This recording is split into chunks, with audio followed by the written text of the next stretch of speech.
the big question that I kept getting as a result of the acquisition was to do with Irish technology companies generally. I mean, we had begun in Ireland, but we had made the decision to move out to the US. And, you know, there were all these media questions like, did I think, or do I think that all Irish technology companies should make that switch? Or, you know, for people who are thinking of starting a technology company in Ireland, should they just, you know, straight away move out to the US and not even bother setting up in Ireland initially, or all that kind of stuff? And I always tried to kind of avoid answering those questions because my answer to, you know, should a technology company set up in Ireland? My answer is sort of no, but, and inevitably that just becomes no. And so I didn't really want to answer them unless I could answer it right. And so today I'd like to give like a slightly fuller answer to that question. Part of the reason I don't want to get it wrong is that I think it's actually pretty important. I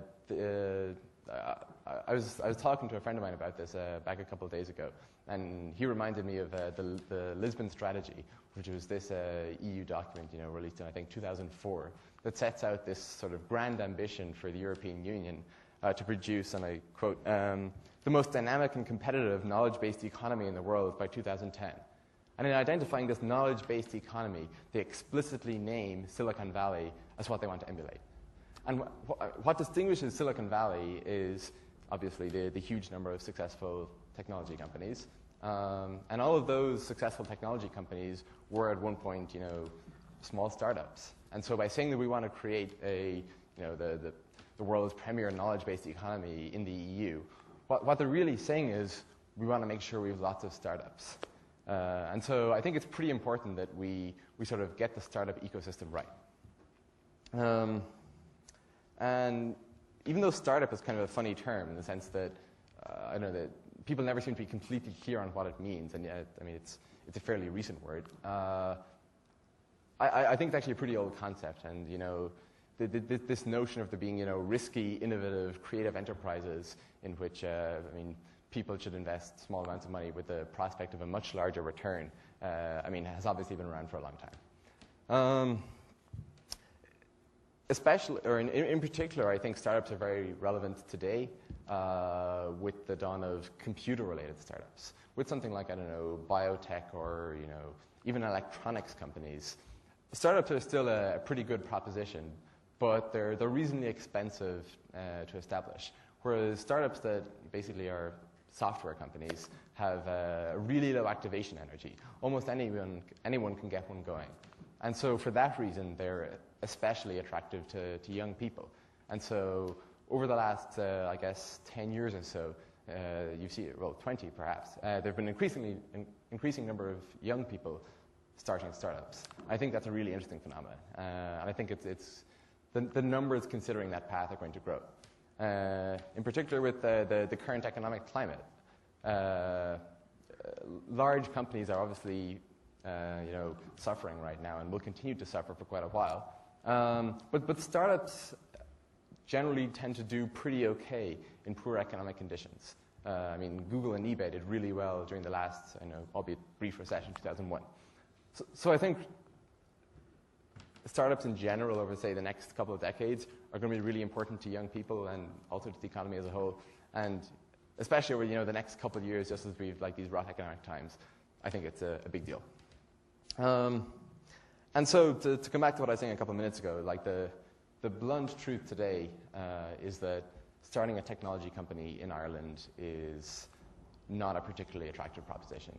And I think we have to be honest and realistic about that fact, and then focus on how we should change it.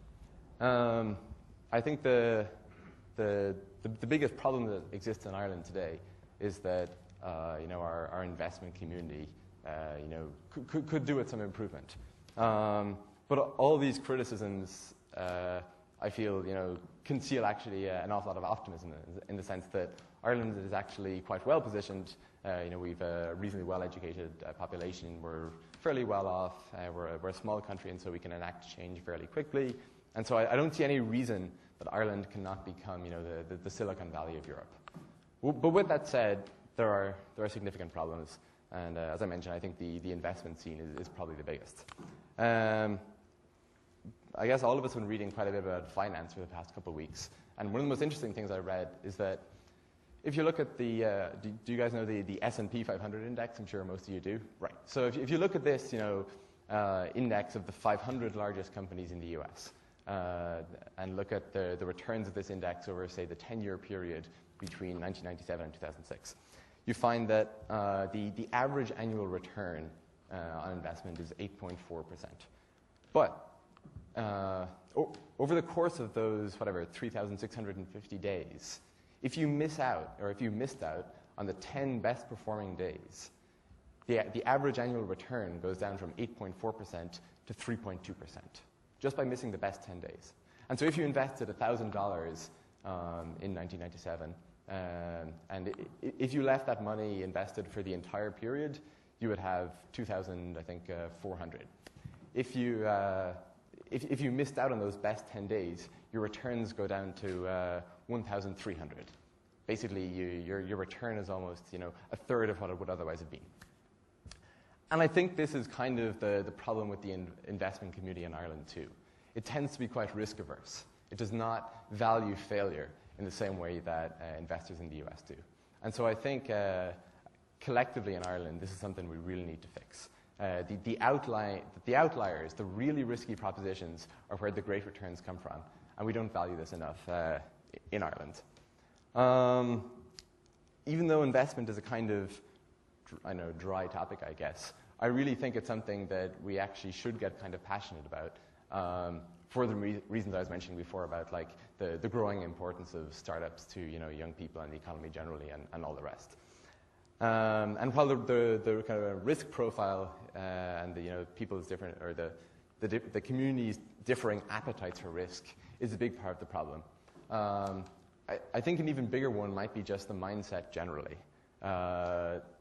In Ireland, it can seem like an extremely intimidating prospect to go and get some sort of startup investment or seed funding or whatever it is. And it seems intimidating largely because it is. And I mean, I was browsing the Enterprise Ireland site and the Y Combinator sites back yesterday afternoon when I was preparing this talk. And I was just struck again by the extent to which this is the case. And so, I mean, I'm quoting here from the Enterprise Ireland website. This is where they outline their application process. And what they write is, project ideas must be discussed with your assigned development advisor prior to submitting a completed online application form. You'll be required to clearly demonstrate to your development advisor the specific benefits of undertaking the proposal. There is a cumulative grant limit within a rolling 2-year period for all proposals approved under this category of funding. For further information, please discuss with your development advisor. I mean, I honestly don't know what that means. And then I went to the Y Combinator site, and here's how they describe their application process. We'll review applications by October 29th and invite the groups that seem most promising to meet us in Mountain View on the weekend of November 14th. We'll decide who to fund that weekend. Decisions will include the amount we'll invest and the percent of the company we'd want for it. If you accept our offer, we'll write you a check immediately for as much as you need to cover your initial expenses. After you're accepted, we'll set up all your company paperwork for you, including getting you incorporated. Once your company exists, we'll write a check to it for the rest of the money. You can spend the money however you want. And in the light of that sort of difference in mindset, I don't think it's any surprise that people find it far less intimidating in the US to go ahead and start a company. The other issue is that even if you do manage to get accepted in Ireland and do get some investment, the terms are not particularly good, and the models on offer are just not very favorable for young companies. One thing that Enterprise Ireland favors a lot is this notion of matched funding, whereby basically they will give you as much money as you spend yourself. And this just isn't all that great when you have no money yourself. And so, I mean, again, it's not particularly attractive to young people. And so, again, to compare it to the US, when Auctomatic, when we had used up the initial seed capital that Y Combinator gave us, we decided we would like to raise a little bit more. And we were approached by Paul Buchheit, who was the creator of Gmail. And he offered to invest $75K in the company. But he's a particularly, paperwork averse guy. And so he agreed to make this investment and then kind of just forgot about it, right? And so then a couple weeks later, while a couple of weeks later, we sort of had this problem whereby we were due to go to a conference. We were going to go to eBay Live. We needed to buy some servers, but we didn't have the money for it. And so, I was sort of scratching my head, wondering how we'd fix this problem. On the phone to Dell and talking about different options like leasing and, how we'd pay them back in a couple of years when we had millions and millions of dollars. And they weren't really buying it, so we were kind of stuck. Do any of you know Twitter? Yeah? Yeah, okay. So for anyone who doesn't, Twitter is this site where basically you provide, short status updates that describe just what you're doing or what you're thinking or what's going on. And then, people who know you can choose to receive those updates. So I just wrote a short tweet saying something like, trying to figure out how we can possibly pay for these servers or something to that effect. And Paul Buchheit, this investor, saw that tweet and he kind of phones us up and he's like, hey, I agreed to invest, didn't I? And we're like, yep. He's like, so, why don't I just give you my credit card number? I was like, as you do. I was like, sure. And so, yeah, he gave it to us and we bought our servers. And once again, I think this is the difference between Ireland and the US. In Ireland, if you go with this matched funding option, you have to get audited accounts and different monies are ring-fenced to be spent in different areas, and this must be certified R&D, blah, blah, blah. Again, it's I don't understand it. And in the US, we get a phone call from an investor offering us his credit card number. And from the perspective of a startup founder, I think it's pretty obvious which is preferable.